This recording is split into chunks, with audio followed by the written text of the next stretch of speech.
was the kind of like, in retrospect, worst financial decision that you made? Oh, yeah, that's a big one. That's a big one. Oh, boy. And how much did it cost you? It cost me multiple six figures. Okay. Oh, no. Multiple six figures, this one. It was a big lesson, possibly the single biggest lesson I've learned in content creation. I'm still salty about it. Okay. All right, buckle up, people. Yeah.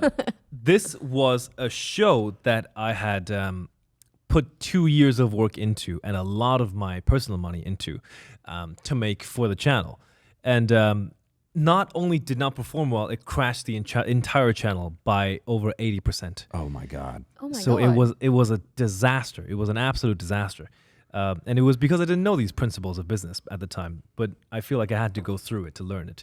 So I was on a huge run. I was making Asian dad sketches, and they were above 10 mil per long form upload. Yeah. Every single upload. They were killer. Having that momentum, I had the confidence to go, 10 million people are going to show up every upload. If I aim big, make a big project, put my whole heart into it, put my money behind it, it's going to become huge.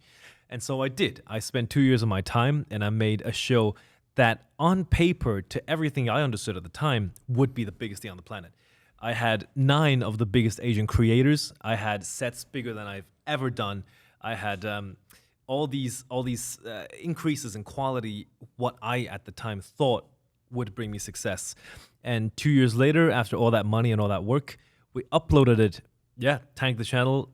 It itself performed maybe 10% of my regular uploads, and it also dragged every other upload down to about 20% of what we did at the time. It was not just the loss on the production value. It It was a just loss like across the company. Yeah, it tanked the entire company, not just itself. Why do you think it was? Well, I spent the next 6 months studying. Yeah. And I can tell you why. You did. Please. I can tell you why. I was really disappointed that the next 6 months, it was the only thing I could focus on. I was like, how the hell did this happen?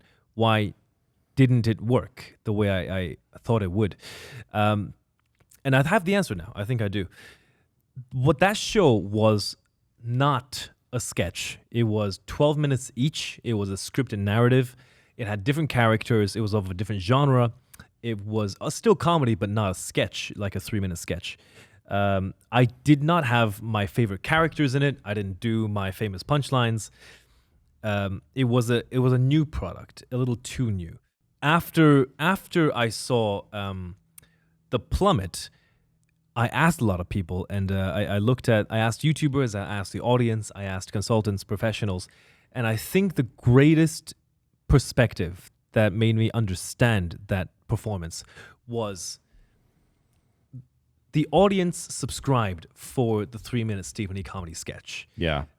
That's why they were there. That's why they clicked in every day.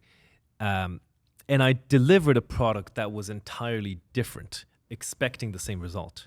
So the metaphor here that I came up with that just it makes it instantly clear, and then it makes me look really stupid, is I am Apple. I make gadget, no one buys it. Cool. I make computer, meh, cool. I make iPhone, boom, 100 million people outside my door.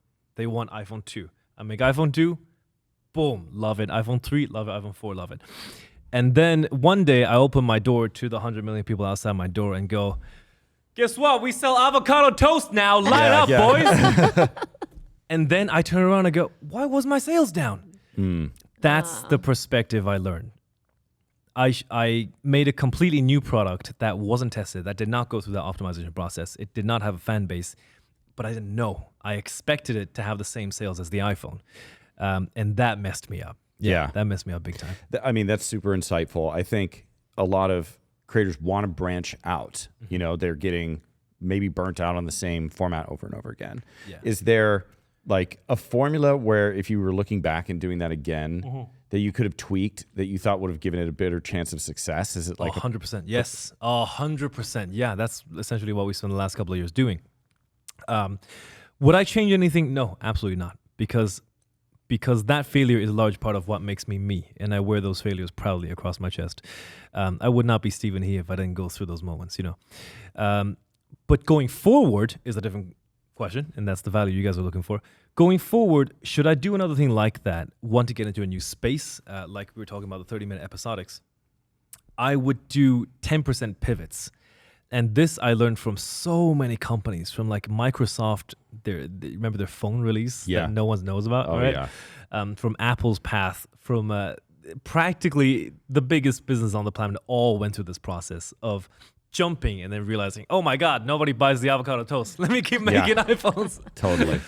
So now it's about the 10% pivot. If I want to take another market, then I have to still be me and deliver the Stephen He video, the experience. Yeah, it has to feel like Stephen He. Yeah, and then give them like a 10% addition of something rather than taking away of something. And that'll take many, many tries. It might do 10 different directions of 10% pivots. I might add 10% in runtime. I might add it in cast. I might add it in writing. And none of them is not going to work. But if I'm lucky, one of them will work. And that's when I lean in further. And if you look at it like a path where if you turn 10% each time, you're going to end up at a pretty different product. That's the way I look at taking new markets now. Raven.